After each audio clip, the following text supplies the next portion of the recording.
friends, in this video I'm going to show you how I manage my money without sucking the joy from life, because what we've been told about budgeting and managing your money is wrong. Most people think that it's all about restriction, but it's actually about balance. And in today's video I'm breaking down my complete budgeting and finance system, and I'm breaking down the way that I manage my money so that I can balance my needs, the fun stuff, and my financial goals. And stick around because I'll even show you how I use AI to get some really cool insights about my budget. So let's dive in. Budgeting isn't about restriction, it's actually about balance, and I like to call it the 3 F's of budgeting. So first, you've got foundation. These are your absolute essentials. Things like your rent, mortgage, and groceries. And then there's the fun stuff, and this is the stuff that really makes you feel alive, like traveling, getting coffee or matcha with your friends, and just being able to spend guilt-free on things that make you happy. And finally, there's freedom, and these are things that can buy you freedom in the future, things like investments and savings. And here's the thing, it's important to balance all 3, otherwise you'll feel stuck.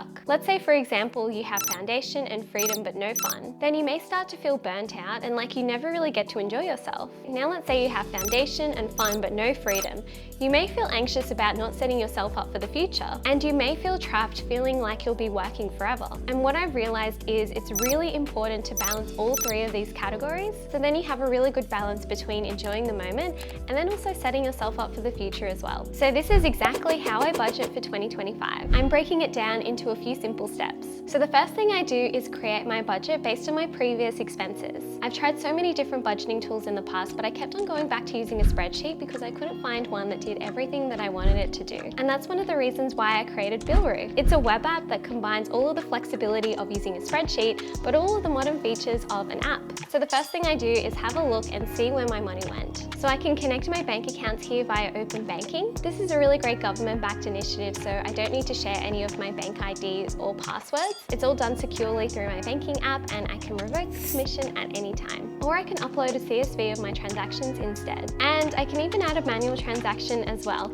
I personally love doing this whenever I spend money with cash, or let's say, for example, if I sell something on Facebook Marketplace and I get cash for it, I can simply add a manual transaction here. So the next step is I head on over to the budget tab and I create a budget. I list all of my different sources of income, the savings that I want to make, investments, and my different expenses. And let's say, for example, if I get paid weekly instead of monthly, I can simply change that here. The budgeting system that I personally use is a bit of a mix between the pay yourself first budget and zero-based budgeting. The pay yourself first budget is basically a way of budgeting where you pay yourself first. So you set aside some money to your savings and investments before setting aside money to all of your different expenses. And even Warren Buffett, one of the richest people in the world, is a fan of the pay yourself first budget. He says, don't save what is left after spending, but spend what is left after saving. And after I set aside some money to my savings and investments, I then allocate my budget to all of my different expense categories. And I give every single dollar a job until I reach $0. Pablo and I are both self-employed, and we recently increased our salaries.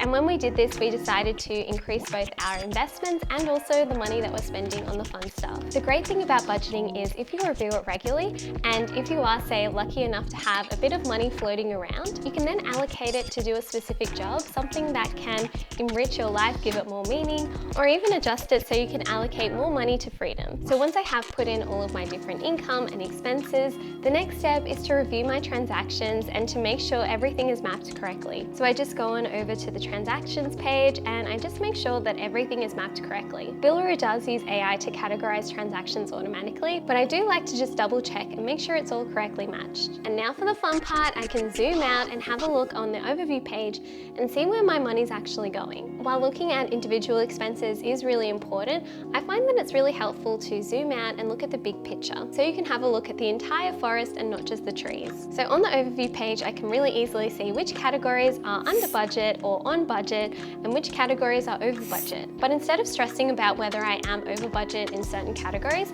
I do like to have a look at the full picture, which is making sure that I am spending less than I earn, contributing regularly to my investments, and just enjoying the money that I have. In Billroo, I can really easily see how much I made, my total expenses, and how much I've invested. As we can see in this month, I did overspend on my travel category because we did do a trip to Vietnam and Thailand, but I also underspent on my eating out category. And overall this month, I actually spent less than what I anticipated. So that's why it's really important to zoom out and just look at the full picture of your finances. I also did a really big lump sum investment into my shares and ETFs, but this is something that I'm not really going to do in the future, and I'm just going to dollar cost average and invest smaller amounts of money each month. Something really powerful that I've done for my finances is using AI to actually analyze my spending and my finances to see if there are any trends that the AI can identify that I've missed. So I simply click on the AI assistant here and I can ask it anything. So let me ask it, show me my spending trends for the last 3 months. So here are some really interesting observations. So the AI has noticed that home-related expenses were significantly over budget, which is understandable because we did get some new furniture for upstairs.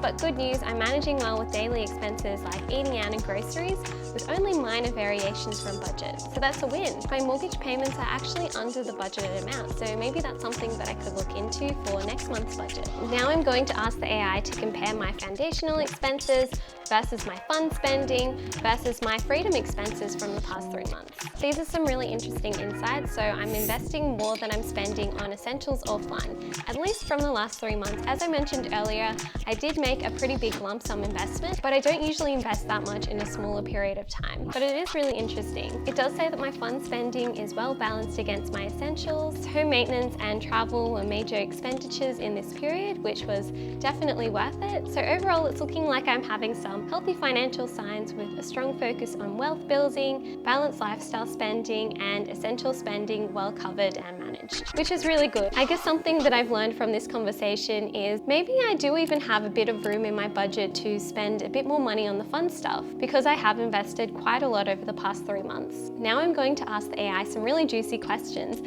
I'm going to ask, what do you really think about the way that I budget and manage my money? Please be honest and don't try to spare my feelings. Are there any blind spots that I'm missing? I want to live a happy and fulfilling life, but I also want to balance my essentials and my foundational expenses while setting myself up for the future. So let's see what it says. Overall, it says that I have clear categorization for expenses with regular contributions to different investments. I have a balance between personal care like gym and beauty and practical needs, and I also have family-orientated spending on childcare and activities. So now we know more about how I budget and manage my money. The next step is going into how I automate my finances. So I recently made a video about debt recycling, and it's basically a strategy that I've always been really curious about because I've heard so many good things about it. And for those who don't know, debt recycling is basically a way that you can turn your non-deductible debt into deductible debt. So basically, if you buy a home to live in, you generally have a mortgage attached to it. And because you live in your property, the interest that you pay is not tax deductible. But here's where debt recycling comes into the picture. Basically, what you can do is if you set aside some money to invest, and instead of investing it straight into the stock market, what you can do is use that money to pay down your home loan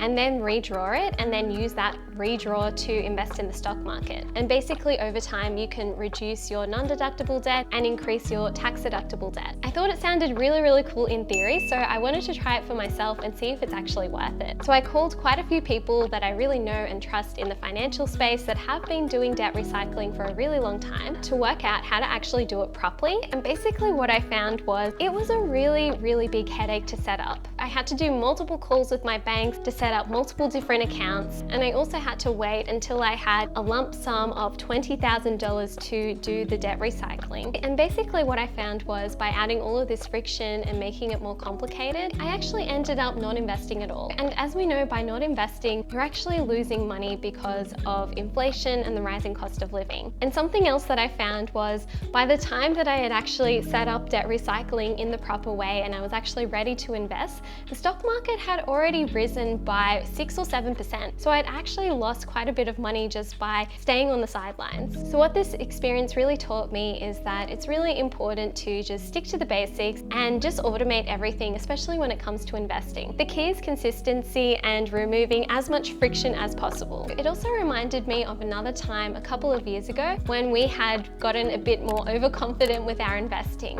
and we decided that instead of just dollar cost averaging into ETFs. We wanted to try and time the market and try and buy the perfect stocks so that we could outperform the market. And what we found was similar.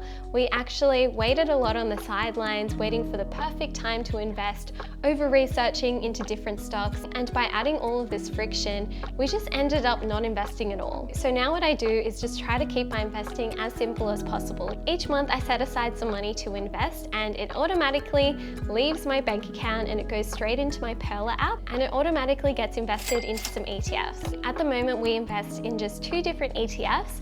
We invest in VETH, which is the Vanguard Ethically Conscious Australian Shares ETF. This ETF is similar to VAS but with a more ethical focus, and VESG is the Vanguard Ethically Conscious International Shares ETF, which is also similar to VGS but with a more ethical focus. So each month we're just automatically investing into these 2 different ETFs, and we also set up automatic investments with SwiftX so that we can automatically invest a small amount of money into Bitcoin and Ethereum every single month. And that's it. That's basically how we are managing our investments each month. And this year we are looking to spend a bit more money in our fun categories and prioritize travel more in our budget. Last year Pablo and I were blessed with our little baby girl Gia, which meant that adjusting to life as new parents meant that we couldn't really travel as much as we wanted to. But this year, now Gia is bigger and we can take her with her on trips, we're looking to do a lot more trips this year. So we've allocated more in our budget to travel. A few years ago we kind of over-indexed on the travel category and we spent so much money on travel, and there were a couple of months where we didn't spend any money at all on our investments, and there was kind of this nagging feeling in the back of my mind, just worried about not being able to invest. So I'm really glad that now we have a bit more of a balance in our budget and we are able to invest but also spend money in the things that we really care about, like travel. And that's why it's really important to have a balance in all 3 of those different categories. A balance between your foundational needs, your fun spending, and your freedom categories. And by the way, if you would like to try Billroo for yourself, which is the budgeting tool that Pablo and I have created, you can check it out in the description below. And thank you so much for watching this video all the way through. Your secret word is travel, so write a comment below with the word travel in it so that I know you watched this video all the way through. Thank you, bye!